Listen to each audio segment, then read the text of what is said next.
līdz padebešiem. Pacelies ak Dievs pāri debesīm un izpēt savu godību pār visu pasauli. Un izpēt savu godību pār visu pasauli. Un izpēt savu godību pār visu pasauli.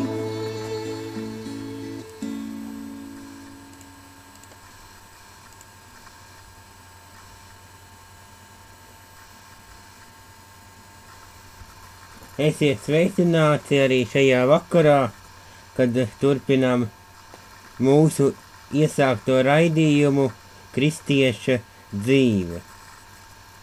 Un arī šajā vakarā īpaši runāsim par to, par Dievu pazīšanu, par Dieva klātbūtni, vairāk iepazīstot viņu savā dzīvē.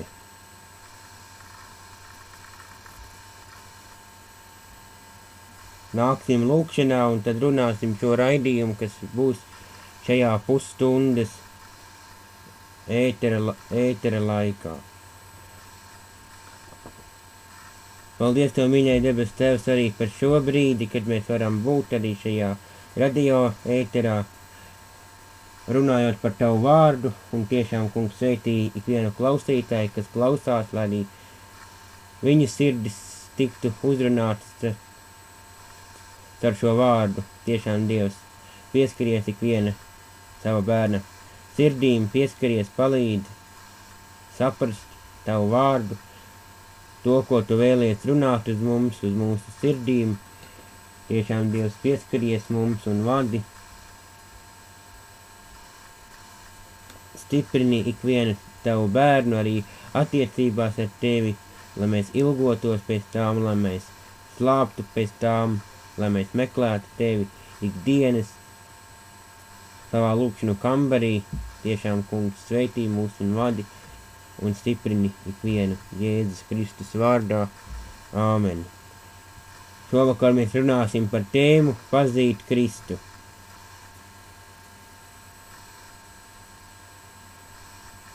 Pirmais punkts, lai mēs varētu pazīt Kristu, mums ir vajadzīga pestīšana.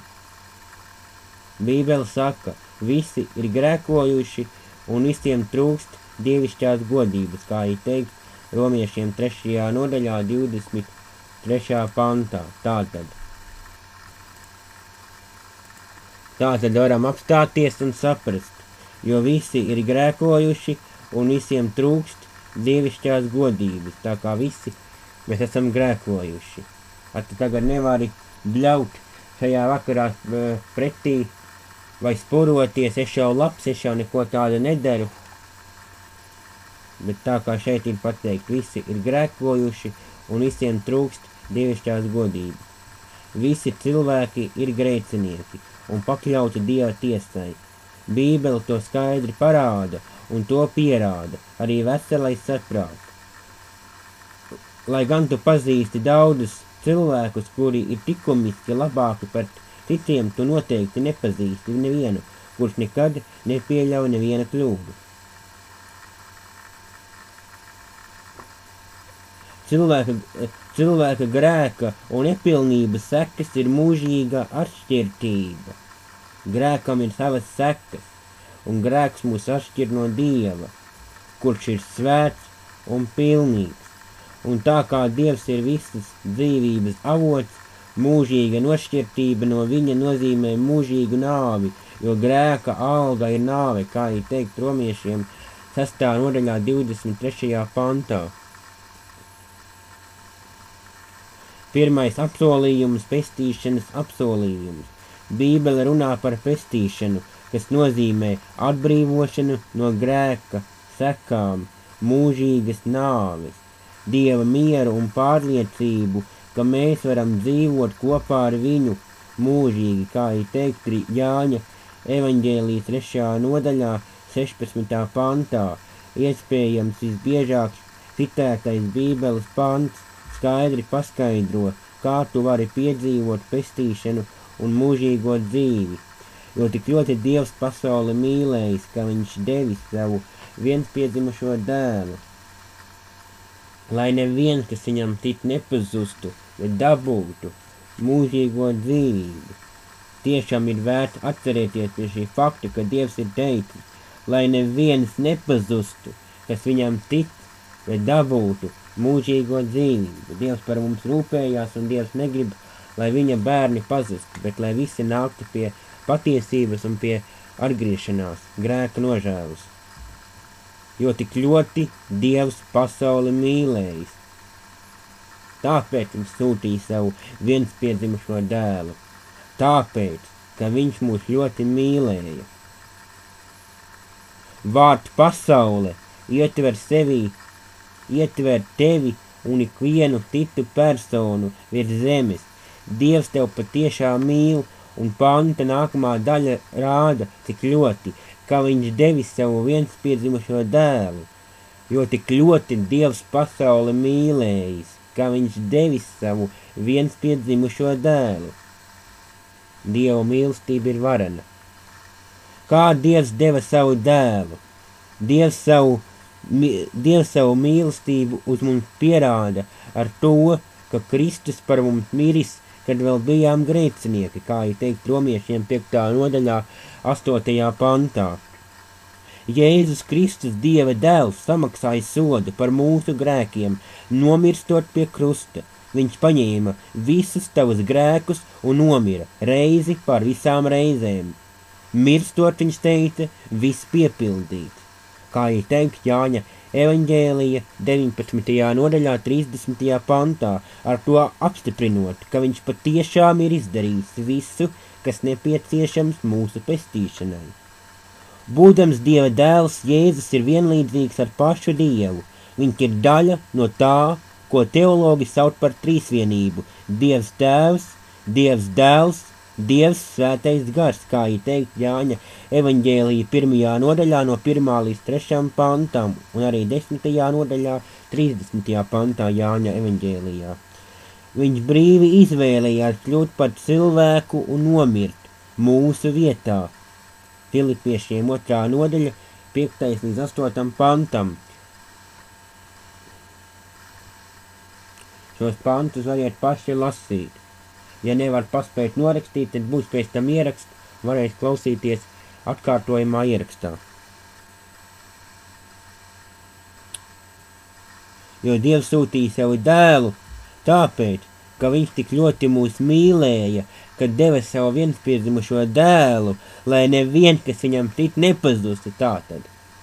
Mērķis ir tas, kāpēc Dievs sūtīja savu dēlu pasaulē, lai mēs nepazustu, lai mūs atbrīvotu no grēka varas.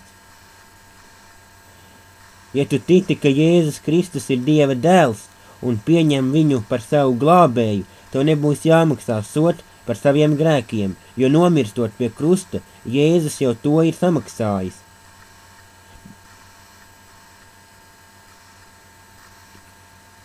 Un nākamā daļa ir, jo tik ļoti Dievs pasauli mīlējis, ka viņš devis savu vienspiedzimušo dēlu, lai neviens, kas viņam tic, nepazustu, bet dabūtu mūžīgo dzīvību. Tālāk arī mērķis ir, lai mēs dabūtu mūžīgo dzīvību.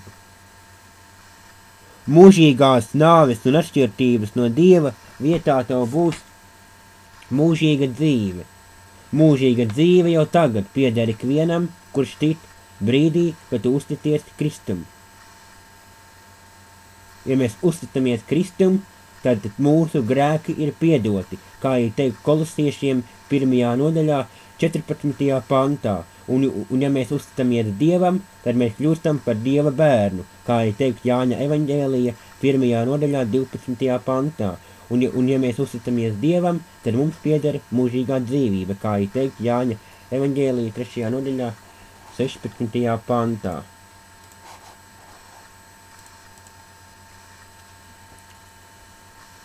Vai esi personīgi pieņēmis Jēzu par savu kungu un pestītāju?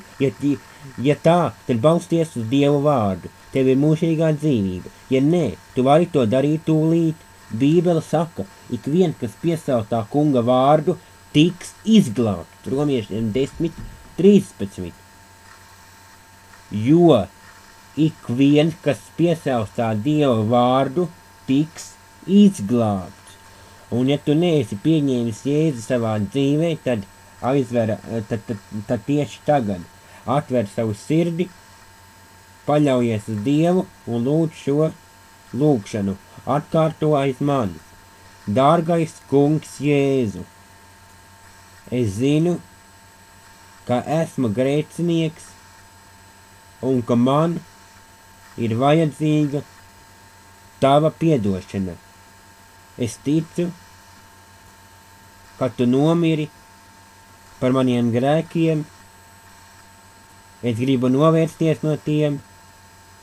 Es lūdzu tevi, ienāc manā sirdī un dzīvē. Es gribu tev uzticēties un sekot kā savam kungam un pestītājam. Jēzus vārdā. Āmen. Ja tu esi lūdzis šo lūgšanu, tad zini, ka Dievs ir piedevis tavus grēkus un ka Dievs ir tagad pat šajā brīdī tavā sirdī. Dzīvo ar viņu, meklē viņa klātbūtni, viņa tuvumu ikdienas, apmeklē kādu draudzi, lasi Dievu vārdu, slavē Dievu, pasakies Dievam. Tas ir mūsu uzdevums. Otrais apsolījums. Apsolījums uzvarai pār kārdinājumiem. Ja mēs uzticamies arī Dievam, tad Dievs mums spēcina arī mūsu kārdinājuma brīžos. Ja Sātanis nevar tevi piespiest apšaubīt pestīšanu, viņš pievērsīsies kādai garīga vājuma jomai tavā dzīvē. Neesi pārsteigts, ja tā notiek, bet mācies novērsties no savām vājībām un paļauties uz Jēzus Kristu, kurš var tevi glābt. Līdz ar Kristu esmu krustā sist, bet nu nedzīvoju es, bet manī dzīvo Kristus, bet tik es tagad dzīvoju miesā, bet dzīvoju ticībā uz Dieva dēlu, kas mani ir mīlējis un nodevies par mani, kā ir teikt Galatiešiem 2. nodaļā 20. pantā. Kad tevi nomāt kārdinājumi, atceries. Jūs piemeklējat vēl tikai cilvēcīgs pārbaudījums. Dievs ir uzticīgs. Viņš neļaus jūs pārbaudīt pāri par jūsu spējām, bet darīs pārbaudījumam tādu galu, ka varat panest. 1. Korintiešiem 10. nodaļa 13. pants. Tā kā Dievs jau zina, tik mēs varam viņa bērni panest, un viņš uzliek tādu pārbaudījumu, kādu mēs varam katrs panest. Nedomā, ka esi vienīgais, kurš tiek kārdināts, ja patiesībā visi ticīgie piedzīvo līdzīgus pārbaudījumus. Kārdinājums nav grēks, par Kristu tika kārdināti, Ebrejiem 4.15. Grēks roda tikai tad, ja tu padodies kārdinājumam. Lai pārvarētu kārdinājumu, nekavējoties griezies pie Dieva ar šo problēmu, pirms tai ir bijusi iespēja iesakņoties, esi pozitīvs savās lūgšanās. Nekoncentrējies uz to, kas tevi kārdina, bet domā par dievišķām lietām. Veidot vēl brāļu, kas vieni patiesi, kas svēts, kas taisns, kas šķīst, kas patīkams, kam laba slava, ja ir kā tikums un ja ir kas cildināms, par to domājiet, kā ir teikt Filipiešiem 4.8.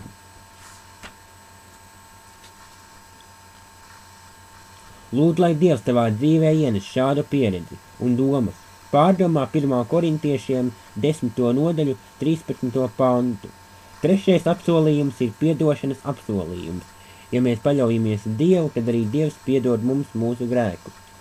Tu atklāsi, ka mācīties dzīvot kā kristietim ir tas pats, kā mācīties staigāt.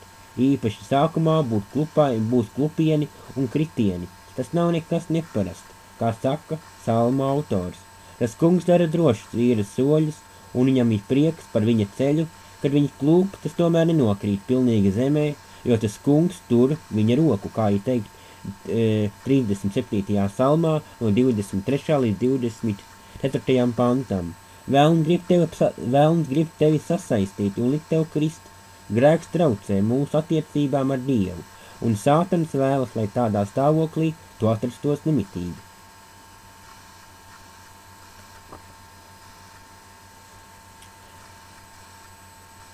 Kad tu mācījies staigāt, tu bieži kriti, bet vai tu ilgi paliksi pie zemes? Nē, tu sniedzies pretī mātes vai tēvu pastieptajai rokai, kuri tevi atkal nostādīja uz kājām. Tā tas notika arī atkal un atkal, līdz beidzot tu iemācījies staigāt.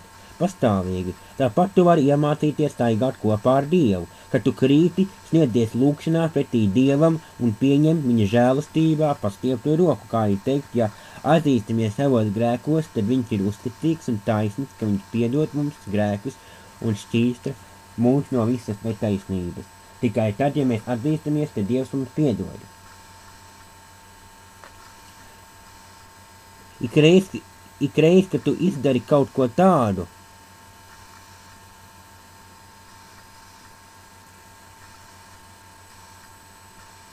kas nav patīkams Dievam, un Svētais Gars ir vērsis tavu uzmanību uz to, sakārto savas attiecības ar Dievu. Regulāri to praktizējot, tu pat pārliecināsies par Dieva žēlastību, piedošanu un prieku, ko sniedz nepārtraukta sadraudzība ar viņu. Iegaumē 1. Jāņa vēstuli 1. nodaļa 9. pantu. Ja atzīstamies savos grēkos, tad viņš ir uzticīgs un taisnis, ka viņš mums piedod grēkus un šķīsta mūs no visas netaisnības. Nākamais apsolījums ir Kristus klātbūtnes apsolījums. Ja mēs paļaujamies Dievu, tad mēs arī piedzīvosim Dieva klātbūtni savā dzīvē. Savas cilvēcīgās dabas dēļ tu šaubīsies, reizēm jutīsies bezpalīdzīgs, vājš un vientuļš, taču tu nekad neesi viens, Kristus ir tevī, kā ir teikt Kolosiešiem 1. nodaļā 27. pantā, un viņš vēlas tev palīdzēt kļūt par tādu cilvēku, kādu viņš vēlas redzēt, būdams pārliecināti, ka tas, kas jūsu sirdīs labo darbu iesācis, to pabeigs līdz Kristus Jēzus dienai, Filipiešiem 1. nodaļa 6. pants. Viņš apmierinās visas tavas vajadzības un rūpēsies par tevi ikdienas. Jūs aicinātais ir uzticams, viņš būs arī darītais 1. Tesaloniķiešiem 5. nodaļa 24. pants. Es tevi neatstāšu un tevi nepametīšu. Lūk, Dieva apsolījums, ka Dievs mūs neatstās un mūs nepametīs, kā ir teikt Ebrejiem 13. nodaļā 5. pantā. Ebrejiem 13.5. Tu vari piedzīvot Dieva klātbūtni arī caur tevī mītošos Svēto Garu. Jēzus pazina savu sekotāju vājības un vajadzību pēc lielāka garīga spēka. Viņš gribēja, lai viņa sekotāji zinātu, ka arī tad, kad Jēzus nebūs ar viņiem kopā, fiziski, Svētais Gars, kas ir daļa no trīsvienības, ieņems viņu vietu un apmierinās ikvienu viņu vajadzību, viņš tiem deva šo apsolījumu. Un es lūkšu Tēvu, un viņš dos citu aizstāvi, lai tas būtu pie jums mūžīgi. Jāņa evaņģēlijas 14. nodaļa, 16. pants. Svētais Gars var kļūt par tavu padomdevēju un mierinātāju, viņš var būt arī tavs skolotājs, lasot Bībeli un lūdot, lai Dievs palīdz to izprast. Tevī mītošais Svētais Gars vadīs tevi visā patiesībā. Jāņa evaņģēlijas 16.13. Viņš tevi vadīs. Svētais Gars tevi vadīs. Romiešiem 8.14. Svētais Gars bagātinās tavu garīgo dzīvi. Jāņa evaņģēlijas 6.63. un Romiešiem 8.11. Svētais Gars dos tev spēku kristīgai dzīvei. Galatiešiem 5. nodaļa. Un Svētais Gars būs par liecību dinamiskai lietībai par savu ticību. Apostoļu darbi 1.8.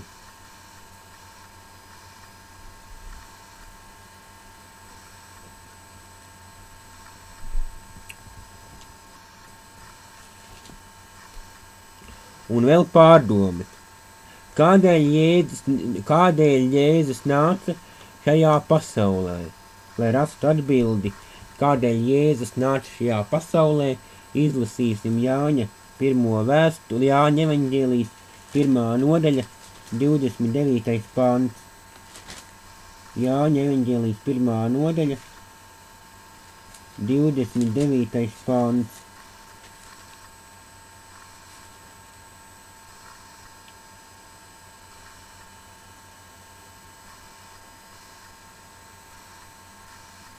Otrā dienā Jānis ierauga nākam Jēzu un saka, redzi, Dieva jērs, kas nes pasaules grēku. Tā kā atbildi ir, kādēļ Jēzus nāca šajā pasaulē, lai mūs atbrīvotu no grēka, jo Jēzus visu mūsu grēkus uzņēmās uz sevi. Kā Jēzus nesa pasaules grēkus? Otrs jautājums ir, kā Jēzus nesa pasaules grēkus? Un tad izlasīsim no Jāņa evaņģēlija 19. nodaļas. Jāņa evaņģēlijas 19. nodaļa 16 līdz 18. Tad viņš to tiem atdeva tiem, lai tie sistu viņa krustā, lai tie viņa saņēma. Un viņš savu krustu neskams gāja uz vietu, ko sauc par pieres vietu, ebrejiski Golgatu.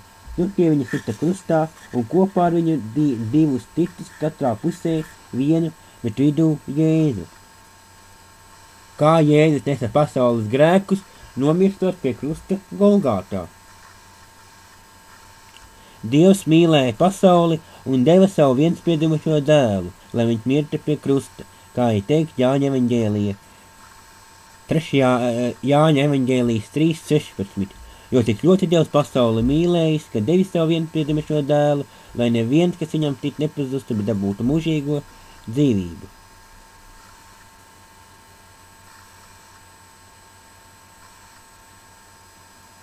Fiziskā dzīve vienreiz beigsies, bet dzīve, ko Dievs vēlas dot tik vienam no mums, ir mūžība, kas nozīmē, ka tā nekad nebeigsies.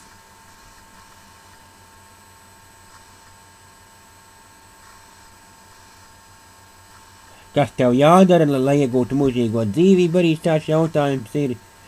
Kas mums jādara, lai iegūtu mūžīgo dzīvību, ir mīlēt Dievu, sekot viņa likumiem, pavēlēm, mīlēt Dievu, dzīvot svētu dzīvi, staigāt pa viņa ceļiem, pa Dieva patiesību ceļiem un meklēt viņa klātbūtni savā dzīvē ik brīdi. Kādas jaunas attiecības tu esi ieguvis citot Kristumu? Kādas jaunas attiecības esam ieguvuši citot Kristumu? Un varam izlasīt Jāņa evaņģēlija 1. nodaļu 12. pantu. Jāņa evaņģēlijas 1.12. Bet cik viņu uzņēma, tiem viņš deva varu kļūt par Dievu bērniem, tiem, kas tic viņa vārdam.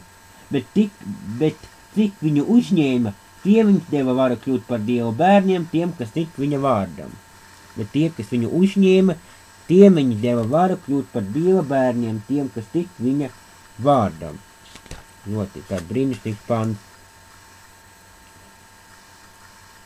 Kas notiek ar tiem, kuri netic Kristum? Ļoti nopietni, kas notiek ar tiem, kuri netic Kristum? Jāņa evaņģēlijas 3. nodaļa, 18. pāns, Jāņa evaņģēlijas 3.18. Kas tic viņam netiek tiesāti, bet kas netic, ir jau spriedumu dabūjis, tāpēc, ka nav ticējis Dieva vienspiedzimušā dēla vārdam. Un vēl šajā pašā nodaļā Jāņa evaņģēlijas 3.36. Kas tic dēlam, tam ir mūžīgā dzīvība, bet kas dēlam neklausa, tas dzīvības neredzēs, bet Dieva dusmība paliek uz viņa.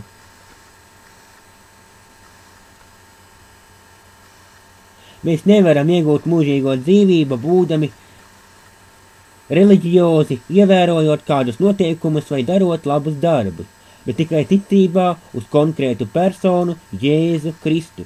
Ko Jēzus saka Jāņa evaņģēlija 11. nodaļā no 25. līdz 26. pantam. Izlasīsim no Jāņa evaņģēlija 11. nodaļas no 25. līdz 27. pantam. Jēzus viņai saka, es esmu augstam celšanās un dzīvība, kas man tic, kā rakstos, kas man tic, dzīvos arī, ja tas mirs, un ik viens, kas dzīvo un tic man, nemirs nemūžam, vai tu tici?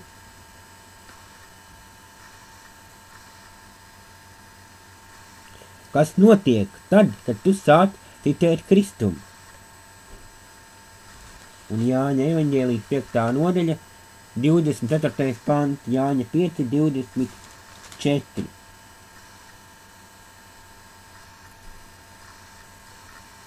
Patiesi, patiesi es jums saku, kas manus vārdus dzird un tic tam, kas mani sūtījis, tam ir mūžīgā dzīvība, un tas nenāk tiesā, bet no nāves ir iegājis dzīvībā.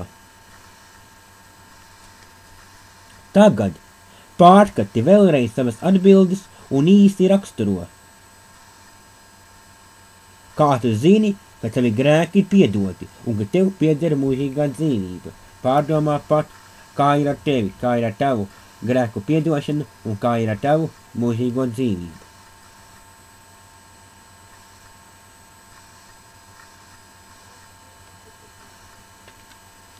Paldies tev, debes Tēvs, par šo brīdi, kad mēs varējām būt tavās pārdomās, runāt par tavu vārdu. Tiešām Dievs vadīja mūs katru, pielēja katru mūsu šo mērķi, uz šo tavu patiesību, lai mums tiešām būtu šīs personīgas attiecības ar tevi ikdienas, lai mēs meklētu tevi, lai mēs spiesos pēc tevis tuvāk ikdienas. Tiešām, kungs, sveitī savus bērnus, vadi katru savu bērnu, pat tavu pareizo ceļu, pat tiem mērķiem, kur tu katram esi mūs paredzējis un nospraudis katram savu ceļu. Tiešām, kungs, lai tev slava, lai tev gods un pateicība, un tiešām arī spēcini ikvienu ticībā, un lai tev slava, lai tev gods un pateicība par visu Jēzus Kristus vārdā. Āmen. Jūs klausījāties raidījumu Kristieša dzīve, kur šodien runājām par tēmu, kā mēs varam pazīt Kristu un šos galvenos Dieva apsolījumus, kurus Dievs mums bija devis un kurus viņš arī ir savā vārdā mums apsolījis, lai mēs pazītu pilnvērtīgi Kristu.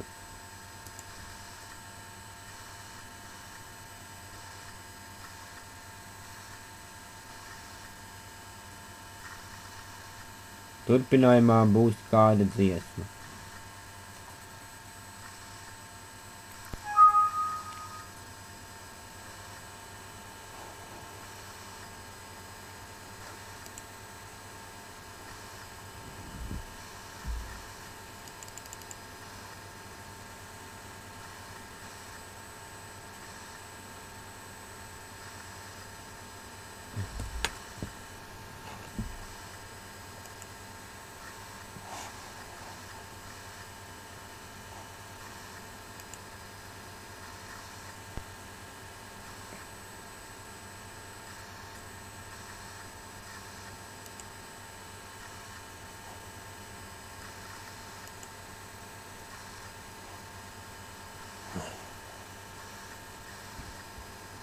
Atkal uzskāra.